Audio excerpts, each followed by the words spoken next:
as an artist myself, I'm personally very interested in visuals and how they affect our communication and the messages that we share. We often hear the phrase that says, it's not so much what you say, but how you say it. I referred to that a lot when I go through my college career, and I think of some of my professors that aren't that exciting. And although their information and their message is beautiful, the way that they share it is in a way that's not exciting or enthralling. And so that's why today I'd like to share with you about visuals and visuals in communication. So first, to start off, I want to do a quick little visual exercise with you. So what I'm going to do is I'm going to show a picture, and I want you to guess which logo it represents. And so just call it out from the audience. First, here's a picture, and then just call it out as soon as you get it. Google. Okay, that was really, really simple. We all know that's Google. Okay, I might have shown you just a few gray boxes, but you noticed that it was Google. I didn't use the same colors, I didn't use the same images particularly, but I used some sizes that were similar. So we were all able to recognize it. This is something that Google understands personally. They understand how we think, they understand how we share messages, and they understand how to enthrall you in their message as well. That's why no matter how often we change the Google image and they do different Google drawings, we can change it all we want, but you still get the same message. They're able to depict the same thing. Okay, let's try one more visual exercise before we go on to the deep stuff. Okay, so I'm going to say a word, and I want you to visualize what it represents. So the word is owl. O-W-L, owl. Now think in your head, I just want you to visualize it. If you want to close your eyes, that's fine. Think about what an owl represents to you. An owl doesn't just represent itself, it symbolizes something. Okay, now you can see right here, I've brought up a bunch of logos. A lot of times, most of us will think of an owl as something that's academic, educational, or some sort of wisdom. And that's a common symbol that we think of when we think of the owl. We feel not just, we don't see just the owl, and we don't feel the presence of the owl. We see beyond it. We see that it represents something. Well, not all of us are going to think of wisdom. Some of us might prefer to think of a classy diner. Now, I'm not saying one is correct and one is incorrect, nor will I disclose my personal preference, but I do want to share with you that some of us are going to think of one thing, and some of us are going to think of another.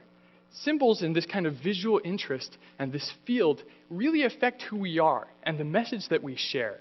This is something that we constantly need to think about if we're doing sales, if we're setting up a work environment, if we're doing a message or a TED Talk. It's something that we constantly need to consider because it's not so much exactly what we say and the message that we have, but it's the way that we say it. See, visuals are powerful. They change how we think. They enthrall us. They not only take us to a message of understanding, but they take us to a new level of thinking. This is often popular, as we can see here. This is a picture of one of the United Arab Emirates University. Say that 10 times fast. Now, in the United Arab Emirates University, they had a study where they tested some students that were learning English as a second language. They wanted to see if using imagery would actually enhance the students' performance. Well, 145 students were tested. All 145 students learned the same material. They happened to be covering kitchens and appliances. They reviewed the subject of a blender. Well, when it came to test time, they were given an exam where they had to write an essay. They wanted to write an essay about a blender. What is a blender? And they were told to describe it. They asked them, describe a blender in the essay. Half of the students were given these instructions, describe a blender, for their essay assignment. Well, the other half of the students, they were giving not only the words, but a simple picture. This is my own depiction, and I'm confessing right now, I drew that. But they asked them to describe a blender and provided an image with it to accompany it. They wanted to see if just providing a simple image would change the performance. Well, here's the test performance. So for the first group, they asked them to describe a blender, and 53% of them were successfully able to complete an essay that thoroughly describes the blender. Well, on the other hand, we have describe a blender and a simple image. Shouldn't be much of a difference, but there was a 93% success rate. I do art, I don't do math, but I can see that that's a big number right there. Hold on, let's go back here. So you see that there's 40% difference in performance. What happens is we see that an image not only enhances our message, but it involves the viewer. It brings us to a new level of thinking and understanding. It helps us to better understand the material that we're reviewing, the material that we're sharing. It helps us to share our message, and it helps viewers to understand our message. So, if you're in my generation, you know a statistic is not really valid unless it's a Facebook statistic. So, here's one for you. So, on Facebook, you can see quotes, updates, polls, links, ads, and multiple other content that people are constantly sharing with others. But those all fall short when you compare it to images. The one that engages the most is images, the visual content. That's why you may even see videos up on Facebook. But it's not just going to show a link or a description of the video. They're going to show an image as well. See, this changes the way we think.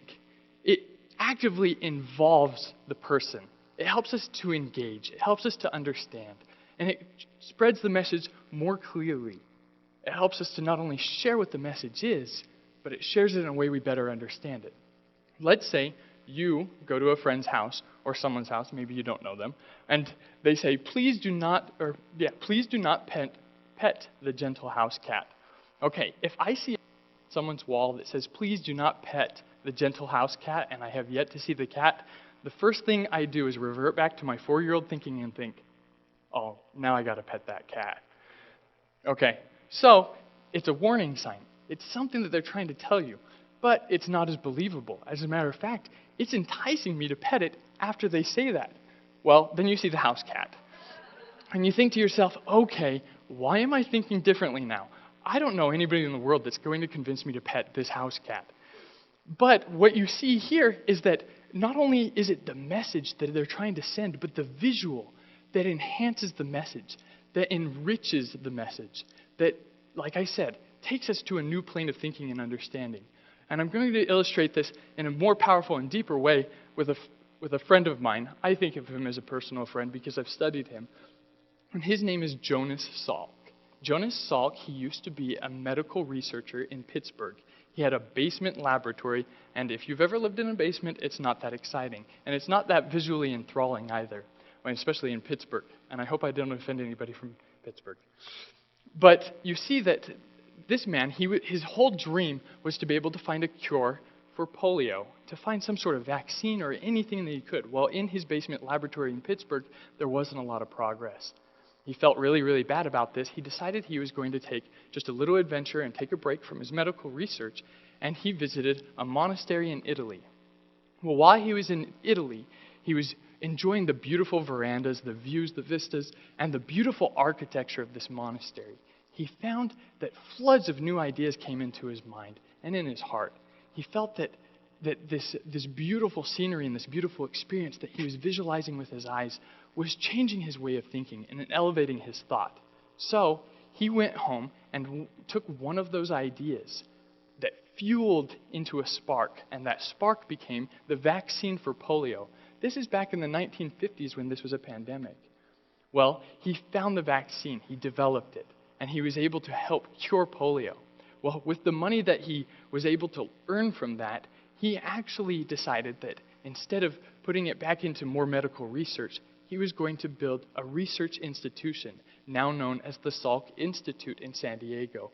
He built this beautiful place that's a work of art in itself in hopes to encourage others to come and join him in this wonderful opportunity to experience things visually, to take us to a new level of thought.